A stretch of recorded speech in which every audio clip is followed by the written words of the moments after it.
Hey there, welcome to our Toast Networking series, where we tell you everything you need to know to prepare for and set up your Toast network and hardware. Your Toast network provides internet and network connectivity to all your Toast devices so you can operate your business. Today's site readiness video will cover what needs to be done before you install your Toast network and your Toast hardware. The following videos in these series will cover a wireless connectivity requirements, a Toast networking hardware installation, and a hardware troubleshooting, and more. All of the steps covered in this video are things you or your team need to complete before your Toast installation. Toast is not responsible for running your cables, mounting your devices, or preparing your business for installation. If you're working with an IT person or a contractor on this, we recommend they watch these videos also. Please understand that Toast hardware cannot be installed unless these requirements in the video are met, or if your site is still under construction. We appreciate your preparation as we help guide you in getting your space set up for success. Now, let's learn about how to best prepare your business for your Toast networking hardware. There are a few crucial site requirement tasks that will ensure your business is ready for install. We'll start by going over your Toast network and how an internet connection will be established and run throughout your business. We'll then learn about the cables used to run Ethernet, as well as the cables used to power your devices. After that, we'll cover all physical modifications required before your installation day, such as device mounting and site condition expectations. Wireless connectivity considerations will be covered in our next video, Install Site Readiness, Requirements for Wireless Connectivity. In order to successfully install Toast at your location, you'll need to have broadband internet service set up through an internet service provider, also known as an ISP. Your ISP will provide you with an internet modem. The modem is a device that will bring internet service into your building through a cable connection. You'll need to make sure your modem and internet service are set up before your install day. A router then distributes the internet to any devices in your building. A switch connects and works with your router, providing you with additional ports to connect more devices to your network. To have a Toast managed network, a Toast router is required to operate Toast and will ensure all of your devices are synced on the same network. Your Toast router will need to be plugged into the modem from your ISP, so make sure that you have at least one open Ethernet port on the modem that can be used for Toast. The Toast router works best and is intended for Toast hardware access only. That means no personal devices, such as cell phones, laptops, TVs, speakers, or other non-Toast devices should be plugged into or connected to your Toast router. Your router can support either a DHCP or a static IP internet connection from your ISP. The router that you receive from Toast will be programmed out of the box to be DHCP, but if necessary, can be reassigned to a static IP by Toast. Please confirm with your ISP whether your internet service is configured for DHCP or static IP, then let your onboarding consultant know. It's also important to test your network speed to ensure that it meets Toast's minimum speed requirements.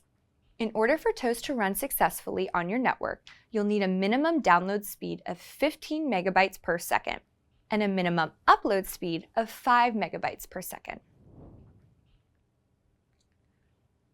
Now that you have a basic understanding of Toast's internet requirements, let's go over the cables that will be used to connect your devices to the router and the cables used to provide them power. Remember, Toast is not responsible for running your cables. This will need to be done by your team or a separate vendor before we begin your Toast hardware installation. With the exception of Toast Go handhelds and wireless printers, all Toast devices will connect through your network using Ethernet cables running from your Toast network throughout the rest of your business location. When setting up your Ethernet cables, you'll want to make sure that you get either Cat5e or Cat6 cables. Using these cables will allow for higher data speeds, which are required to run Toast. Running dedicated cables to each device is what Toast refers to as a network home run. This is sometimes done by having the Ethernet cables run from the router or switch through the walls of your building and installed near each device as an Ethernet port or jack. Then, an additional Ethernet cord runs from the port to the device. If you choose to run in-wall cables to Ethernet jacks that are near each device, you will be able to use the Ethernet cables that came with each Toast device to connect it to that Ethernet jack. Packaged with each Toast device is a 3-foot and 7-foot cable. If the distance you need to cover with an Ethernet cable is longer than that, you'll need to purchase an Ethernet cable of the correct length. As a reminder, these need to be either Cat5e or Cat6. Now, when we say each Toast device, we mean all POS stations, kitchen display screens, wireless access points, impact kitchen printers, and all other standalone receipt printers and kiosks. In some cases, your location may have so many devices that there will not be enough open ports on your Toast router to plug all of your cables into. If this is the case, you can use a network switch, which will provide you with more Ethernet ports to connect your devices to. The size of your switch will determine how many extra ports you have. This is usually directly related to how many Toast devices need internet to work. Remember, the Toast network switch is intended for Toast hardware access only. As discussed earlier for the Toast router, we do not recommend plugging in or connecting any personal or non-Toast approved devices into your switch. To ensure you're able to keep track of which device each cable is running to from your Toast router or Toast switches, we recommend labeling each cable. On the label, it can be helpful to include both the device and service area the cable is running to. For example, you can use letters for each area, such as A for kitchen, B for dining room, and numbers for each device. This may look different depending on the business setup. It's also important to confirm the locations where you plan to install Toast devices will have available power from a standard electrical unit. Make sure there's at least one open electrical outlet within 6 feet of where you'll place each Toast device. Keep in mind, scales need to be powered from a wall outlet because of their electrical draw. They will not be able to get power from a Toast printer. The potential exceptions to this are wireless access points, which can get their power over Ethernet cables, PoE, or terminals that are attached to a Toast printer and receive their power through that connection. If you feel your location does not meet these network infrastructure requirements, please reach out to a contractor or IT consultant for support in fixing them before your scheduled install date. Remember, Toast is not responsible for running cables or preparing your business for installation.